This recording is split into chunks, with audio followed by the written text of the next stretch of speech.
अभी मैं आपको एक्सप्लेन करूंगी snow white and the huntsman part 1।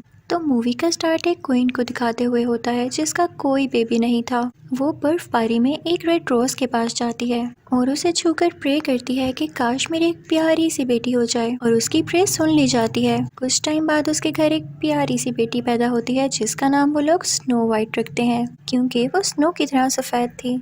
वो बच्ची जैसे ही थोड़ी बड़ी होती है क्वीन बीमार रहने लगती हैं और फिर एक दिन उनकी डेथ हो जाती है। अब किंग और उनकी बेटी अकेली रह गए थे, लेकिन किंग को कोई और औरत पसंद आ जाती है और वो उससे शादी कर लेते हैं। लेकिन वो औरत अच्छी नहीं थी, वो किंगडम पर कब्जा करना चाहती थी, इसलिए वो किंग को मार देती है। वो अपनी सारी आर्मी बुलवाकर उस किंगडम को अपने कब्जे में कर लेती है। जब स्नो वाइट के बचपन के दोस्त को ये पता चलता है तो अपने फादर के साथ उसे बचाने के लिए आता है, लेकिन वो रानी जिसने बादशाह को मारा था वो उसे रोक लेती है और कैद कर लेती है। वो रानी अपने किंगडम के लोगों का बिल्कुल ख्याल नहीं रखती थी और मुल्क की प्यारी लड़कियों की खूबसूरती जादू के जरिए अपने अंदर ले लेती थी ताकि वो हमेशा यंग और प्यारी रह सके। अब हम देखते हैं कि काफी टाइम गुजर चुका है और स्नो वाइट जवान हो चुकी है। वो बहुत प्यारी थी। रानी को अपने जादू से पता चलता है कि स्नो वाइट उसे मार सकती है और अगर वो स्नो वाइट का दिल हासिल कर ले तो वो इमोर्टल हो जाएगी, हमेशा प्यारी रहेगी। रानी उसका दिल लेने के लिए अपने भाई को उधर भेजती है, लेकिन स्नो वाइट वहाँ से भाग जाती है और एक व्हाइट घोड़े पर एक डार्क फॉरेस्ट में आती है जहाँ पे दलदल में उसका घोड़ा फंस जाता है और जो लोग उसके पीछे लगे हुए थे वो भी वहाँ पर फंस जाते हैं। उस फॉरेस्ट पर किसी का साया था और काफी डार्क सोल्स भी थी वहाँ पर, जिन्हें देखकर स्नो वाइट बेहोश हो जाती है। रानी का भाई रानी को बताता है कि स्नो वाइट डार्क फॉरेस्ट में भाग चुकी है, जिसे रानी सुनकर बहुत गुस्से में आ जाती है क्योंकि उसका मैजिक डार्क फॉरेस्ट में नहीं चलता था। फिर रानी के सामने कैसे हंट्समैन को लाया जाता है जो कि डार्क फॉरेस्ट में जाता रहता था क्योंकि वो बहुत अच्छा शिकारी था। रानी उससे कहती है कि तुम मेरे लिए उस डार्क फॉरेस्ट में जाओगे, लेकिन हंट्समैन जाने से मना कर देता है। अब रानी जानती थी कि इस हंट्समैन की वाइफ की डेथ हो चुकी है जिसको लेकर ये काफी उदास रहता था, तो वो उसे लालच देती है कि अगर तुम मेरे लिए स्नो वाइट को पकड़ कर लाओगे तो मैं तुम्हारी वाइफ को जिंदा कर दूंगी। फिर वो लोग हंट्समैन को जबरदस्ती उस डार्क फॉरेस्ट में भेज देते हैं। जल्द ही हंट्समैन स्नो वाइट का पता लगा लेता है और उसे पकड़ लेता है, लेकिन फिर उसे पता चलता है कि मरे हुए इंसान को वापस लाना तो नामुमकिन है, ये पॉसिबल ही नहीं है, और रानी उससे झूठ कह रही थी। तो वो रानी के भाई पर अटैक करके वहाँ से भाग जाता है स्नो वाइट को लेके। वो स्नो वाइट से पूछता है कि रानी तुम्हारे पीछे क्यों है, तुम आखिर कौन हो। तो स्नो वाइट उसे कुछ नहीं बताती। वो कहती है कि तुम मुझे एक कैसल तक ले चलो, मैं वहाँ जाके तुम्हें सब बता दूंगी और तुम्हें सोने के सिक्के भी दूंगी। दूसरी तरफ हम देखते हैं कि स्नो वाइट के बचपन के दोस्त को ये खबर हो जाती है कि स्नो वाइट अभी भी जिंदा है, तो वो अपने फादर से कहता है कि मैं उसे बचाने जाऊंगा, और फिर वो अपना हुलिया बदलकर रानी के भाई के ग्रुप में शामिल हो जाता है कि जिससे किसी को शक ना हो और वो स्नो वाइट तक भी पहुंच जाए। दूसरी तरफ हम हंट्समैन और स्नो वाइट को देखते हैं जो कि जंगल में उस कैसल की तरफ जा रहे होते हैं। रास्ते में हंट्समैन स्नो वाइट को चाकू चलाना भी सिखाता है। अब पीछे से रानी का भाई और स्नो वाइट का बचपन का दोस्त सब मिलकर स्नो वाइट को ढूंढ रहे होते हैं और उन्हें इनके फुटप्रिंट्स भी दिखाई देते हैं। जैसे ही हंट्समैन और स्नो वाइट जंगल से बाहर निकलते हैं तो एक क्रिएचर इन पर अटैक कर देती है और वो हंट्समैन को मारने ही वाला होता है कि तभी स्नो वाइट उसके सामने आती है और उसे आराम से रोकती है। स्नो वाइट इतनी प्यारी थी कि उसे देखकर वह क्रिएचर भी उन्हें कुछ नहीं कहता और वहाँ से चला जाता है। फिर वो लोग जंगल पार करके एक गांव में पहुँचते हैं जहाँ के सारे आदमियों को रानी ने अपनी फौज में जबरदस्ती शामिल कर लिया था। वहाँ स्नो वाइट उसे अपनी पहचान भी बता देती है कि वो असल में है कौन। हंट्समैन उसे वहीं छोड़ देता है ताकि वो यहाँ पर सेफ रहे। इन गांव के लोगों ने अपने फेस खराब कर रखे थे ताकि रानी इनसे खूबसूरती छीनने के लिए कहीं इन्हें मार न दे। रानी के भाई को भी किसी तरह पता चल जाता है कि स्नो वाइट उस गांव में है और वो लोग वहां पर पहुंच के सारे गांव को आग लगा देते हैं। जब हंट्समैन ये आग देखता है तो वो फौरन से स्नो वाइट को बचाने आता है और उसे वहां से लेकर चला जाता है। वो लोग जंगल में पहुंचते हैं तो 8 ड्वार्फ यानी बोने उन्हें पकड़ लेते हैं। वो उनको मारने ही वाले होते हैं कि तभी उनमें से एक बोना यानी ड्वार्फ बाकी लोगों को बताता है कि स्नो वाइट ही है जो कि रानी को मार सकती है। वो लोग उनको छोड़ देते हैं और फिर स्नो वाइट और हंट्समैन इन्हीं के पास रात गुजारते हैं। सुबह होती है तो एक प्यारी सी जगह पर एक सफेद हिरन स्नो वाइट के पास आता है और उसी दौरान रानी का भाई और उसकी आर्मी इन लोगों पर अटैक कर देती है। हंट्समैन को पता चलता है कि यही है वो जिसने मेरी वाइफ को मारा और वो गुस्से में रानी के भाई को मार देता है। वो उसके साथियों को भी मारने वाला होता है कि तभी स्नो वाइट के बचपन का दोस्त उसे अपनी आइडेंटिटी बताता है कि मैं स्नो वाइट का दोस्त हुआ करता था और मैं तुम लोगों की मदद के लिए आया हूँ। अब रानी के भाई के बाकी साथी तो मर चुके थे, लेकिन हंट्समैन को बचाते बचाते एक ड्वार्फ भी मर जाता है। अब snow white, huntsman, snow white का दोस्त और वो बोने उस कैसल की तरफ निकलते हैं। दूसरी तरफ रानी ये खुद प्लान करती है कि वो स्नो वाइट को खुद ही मार लेगी। वो स्नो वाइट के दोस्त का एक डुप्लीकेट बनाती है और उसे एक जहरीला सेब देकर स्नो वाइट के पास भेजती है। स्नो वाइट वो सेब खा लेती है और वो डुप्लीकेट कोई और नहीं बल्कि वो रानी खुद ही थी। तभी वहाँ पर स्नो वाइट का असली दोस्त और हंट्समैन आ जाते हैं और रानी पर अटैक करते हैं और वो भाग जाती है। लेकिन यहाँ पर स्नो वाइट की डेथ हो चुकी थी। वो उसकी बॉडी को अपने साथ उस कैसल तक लेकर जाते हैं जहाँ पर स्नो वाइट जाना चाहती थी। हंट्समैन काफी दुखी होता है कि वो स्नो वाइट को बचा नहीं सका।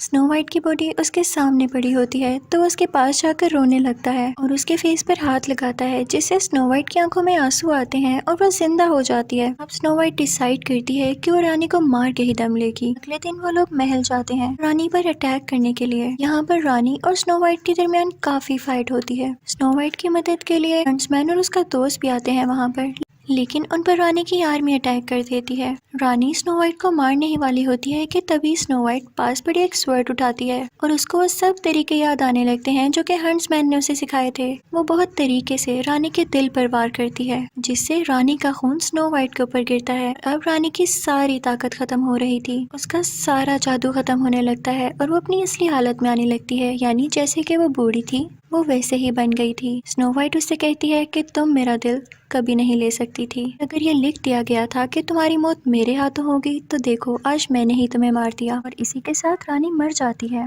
रानी की मौत के बाद उसकी आर्मी भी मर जाती है, खत्म हो जाती है। साथ ही साथ सारा किंगडम पहले जैसा होने लगता है, सारे फूल दोबारा से उगने लगते हैं और अब स्नो वाइट को क्वीन बना दिया जाता है। सब लोग बहुत खुश होते हैं और जब स्नो वाइट को क्राउन पहनाया जा रहा होता है तो वो हंट्समैन की तरफ देखकर मुस्कुराती है और हंट्समैन भी। और इसी के साथ इस मूवी का पार्ट 1 यही एंड हो जाता है।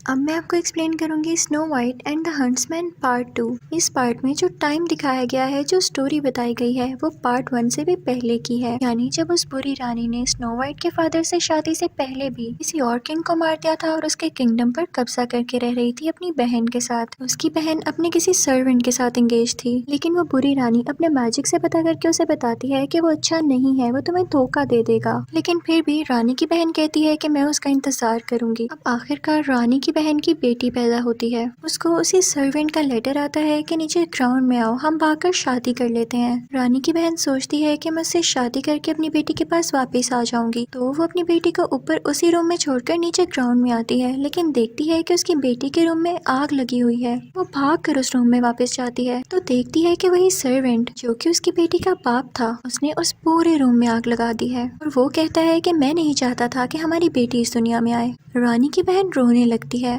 और उसमें ऐसी पावर थी कि वो किसी भी चीज को आइस बना सकती थी। वो सर्वेंट को आइस में बदलकर नीचे गिराकर तोड़ देती है।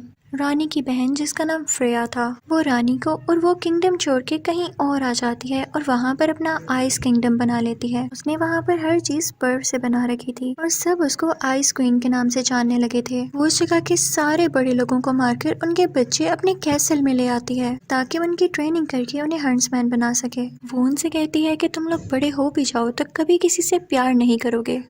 रानी की बहन एक एक करके सब किंगडम्स पर कब्जा करने लगती है और इस दौरान जिन 2 हंट्समैन ने उसकी मदद की, उसमें से एक वही हंट्समैन होता है जो कि पार्ट 1 में दिखाया गया है। दूसरी एक फीमेल हंट्समैन। वो दोनों एक दूसरे को पसंद करने लगते हैं। अब उन दोनों को तो ये पता था कि फ्रेया के मुताबिक प्यार करना या शादी करना मना है, तो वो प्लान करते हैं कि हम सुबह सुबह इस किंगडम से भाग जाएंगे। और ये सारी बातें फ्रेया सुन लेती है अपने स्पाई आउल के जरिए।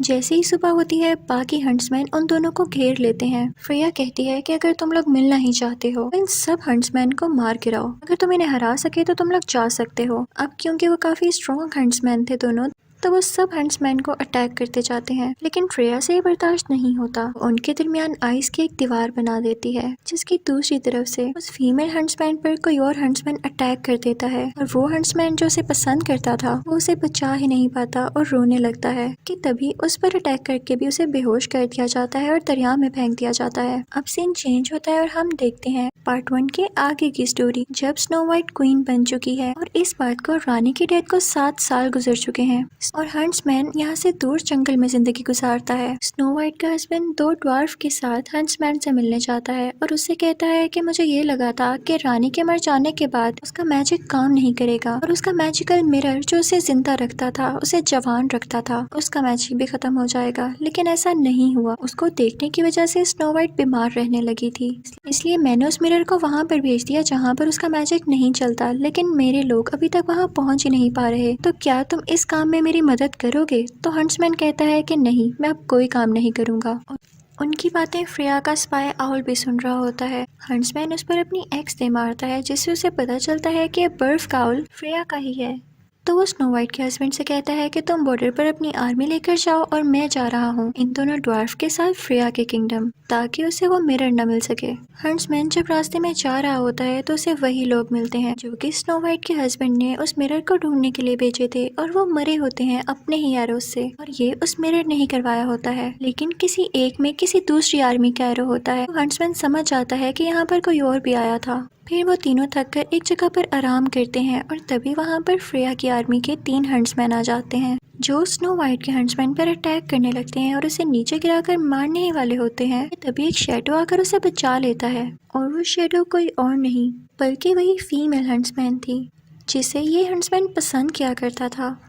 उसका नाम था सारा, जो कि इस पार्ट की मेन कैरेक्टर भी है। वो हंट्समैन को अटैक करके बेहोश करके उसे बांध देती है, और जब उसे होश आता है तो वो सारा से पूछता है कि ये तुमने क्यों किया और तुम जिंदा कैसे बच गई। तो सारा कहती है, तुम कैसी बातें कर रहे हो, मुझे मारा कब गया था, मुझे तो तुम पर गुस्सा है जो मुझे छोड़कर भाग गए। इनफैक्ट यहाँ पर ये रिवील होता है कि जब फ्रेया ने उनके दरमियान आइस की दीवार खड़ी कर दी तो उन दोनों को अलग अलग विजन्स दिखाए गए। हंट्समैन को ये दिखाया गया कि सारा को मार दिया गया है, जबकि सारा को ये दिखाया गया कि हंट्समैन भाग गया है उसे छोड़कर। सारा उसे बताती है कि उसके जाने के 7 साल बाद तक फ्रेया ने मुझे कैद रखा, और जैसे ही मैं आज़ाद हुई मैं तुमसे बदला लेने के लिए यहाँ पर आ गई। हंट्समैन कहता है कि तुम फ्रेया से बदला लो, और अगर उसके पास वो मिरर आ गया ना तो वो बहुत पावरफुल हो जाएगी और उसे हराना नामुमकिन। तो सारा और हंट्समैन खुद ही मिरर ढूंढने निकल पड़ते हैं।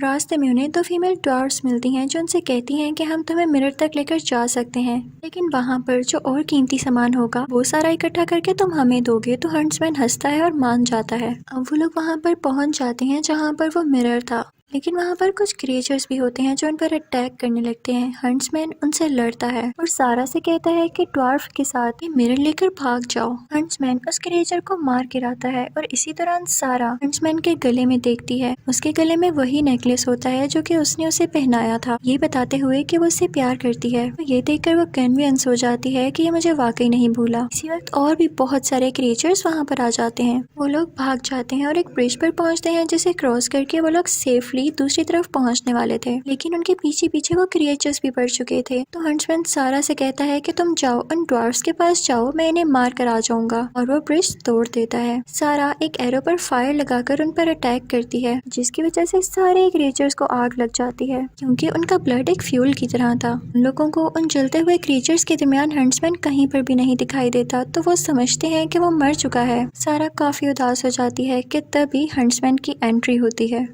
वह ठीक ठाक और जिंदा था। फिर वो लोग सेफली जंगल की तरफ आ जाते हैं, और सारा और वो हंट्समैन अपने दिल की बात क्लियर करते हैं कि असल में वो दोनों गलत नहीं थे, बल्कि फ्रेया गलत थी, और उनमें फिर से दोस्ती हो जाती है। अगली सुबह जंगल में जब सारे लोग सो कर उठते हैं तो वहाँ पर फ्रेया की एंट्री होती है, जो कि अपनी आर्मी के साथ वहाँ पर आई थी, और हर चीज फ्रीज होती जा रही थी। फ्रेया ये सब पर रिवील करती है कि मैंने ही सारा को भेजा, ताकि उसके जरिए वो इन लोगों तक और मिरर तक पहुँच सके। फ्रेया सारा को ऑर्डर देती है कि तुम हंट्समैन को मार दो, ये प्रूव करने के लिए कि प्यार व्यार कुछ नहीं होता। और सारा ऐसे ही करते हुए हंट्समैन पर एक एरो चला देती है, जिसकी वजह से हंट्समैन नीचे गिर जाता है, और फिर वो सारा फ्रेया की आर्मी के साथ वहाँ से चली जाती है। उसके जाने के बाद बाकी बचे हुए 2 ड्वार्फ उस हंट्समैन का एरो निकालते हैं, तो वो उठ खड़ा होता है। उसे कुछ भी नहीं हुआ था, क्योंकि सारा ने उसे उसी जगह एरो मारा था जहाँ पर उसका नेकलेस था। तो वो बहुत खुश होता है कि सारा मुझे चीट नहीं कर रही, बल्कि वो रानी को ही ट्रिक कर रही है। हंट्समैन और बाकी 2 ड्वार्फ हिरणों पर बैठकर उस तरफ निकल जाते हैं जहाँ पर फ्रेया गई थी। अब उस तरफ फ्रेया उस मिरर से सवाल कर रही होती है कि सबसे ज्यादा खूबसूरत कौन है। तो उस मिरर में से उसकी बहन यानी वो बुरी रानी बाहर आती है। मरते हुए उस रानी की सोल इस मिरर में आ गई थी और अब वो जिंदा होके वापस आई थी। वो फ्रेया के किंगडम पर ही रूल करने लगती है, जिससे फ्रेया को काफी गुस्सा आता है। तो वो अपनी बहन से कहती है कि तुम परेशान नहीं हो, ये तुम्हारा ही किंगडम है, बस मैं तुम्हें जिताना चाहती हूँ। वो अपनी आर्मी को ऑर्डर देती है कि स्नो वाइट के किंगडम पर अटैक के लिए तैयार रहो। और उसी दौरान हम देखते हैं कि हंट्समैन अपने बाकी 2 ड्वार्फ के साथ वहाँ पहुँचता है। हंट्समैन वहाँ पर पहुँच जाता है जहाँ पर फ्रेया और वो बुरी रानी लोगों के साथ स्पीच कर रही होती है कि तुम लोगों ने कैसे स्नो वाइट के किंगडम पर अटैक करना है। पर सारा भी होती है। हंट्समैन फ्रेया की तरफ एरो फेंकता है जिसे रानी रोक लेती है। जब सारा ये देखती है तो वो भी फौरन से फ्रेया की तरफ अटैक करने की कोशिश करती है, लेकिन वो अपनी आइस से उसे भी रोक लेती है और उन दोनों को मारने के ऑर्डर्स देती है। आर्मी उन दोनों को पकड़ लेती है और ये उसी गांव के लोग थे जिनको उनकी बीवियों से अलहदा करके यहाँ पर लाया गया था।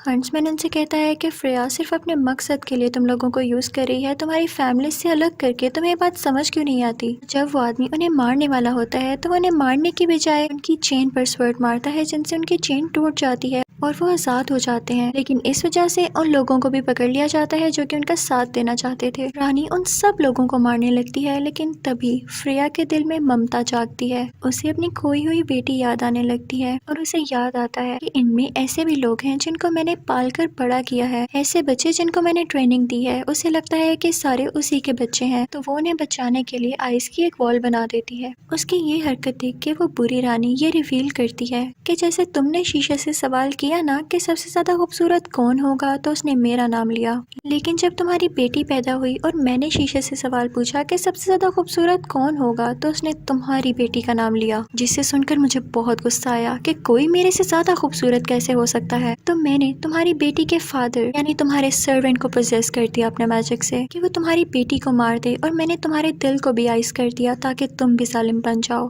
तो ये सुनकर फ्रेया रोने लगती है कि आप ऐसा कैसे कर सकती हैं, आपके दिल में जरा रहम नहीं आया। तो वो बुरी रानी कहती है कि नहीं, और इसी के साथ वो उसके शोल्डर में स्टैब कर देती है और इस अटैक की वजह से वो आइस वॉल टूटने लगती है। अब वो हंट्समैन और सारा फौरन से जाते हैं उस बुरी रानी से लड़ाई करने के लिए। फ्रेया फौरन से अपनी बहन को गले लगा लेती है ताकि वो आइस में बदल जाए, लेकिन वो बुरी रानी उस पर फिर से अटैक करके उसे गिरा देती है। हंट्समैन मुसलसल उस बुरी रानी पर अटैक कर रहा होता है। अब नीचे गिरी हुई फ्रेया अपनी बहन के दिए गए धोखे से टूट चुकी होती है, तो अपनी थोड़ी सी बाकी बची हिम्मत से उस शीशे को आइस का बना देती है, जिससे वो सख्त हो जाता है। और हंट्समैन फौरन से उस शीशे पर अपनी एक्स फेंकता है, जिससे वो शीशा टूट जाता है। अब क्योंकि वो बुरी रानी भी मिरर से ही बनी थी, उसी से बनकर बाहर आई थी, तो वो भी टूटने लगती है और फाइनली वो यहाँ पर मर जाती है। दूसरी तरफ फ्रेया भी मर रही होती है। वो इमेजिन करती है जैसे वो दोबारा से जवान हो और उसके हाथ में उसकी प्यारी सी छोटी सी बेटी हो, यानी उसकी सबसे बड़ी ख्वाहिश थी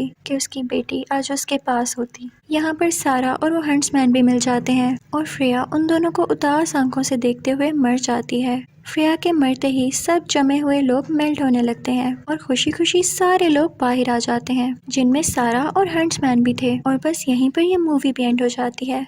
थैंक यू फॉर वॉचिंग।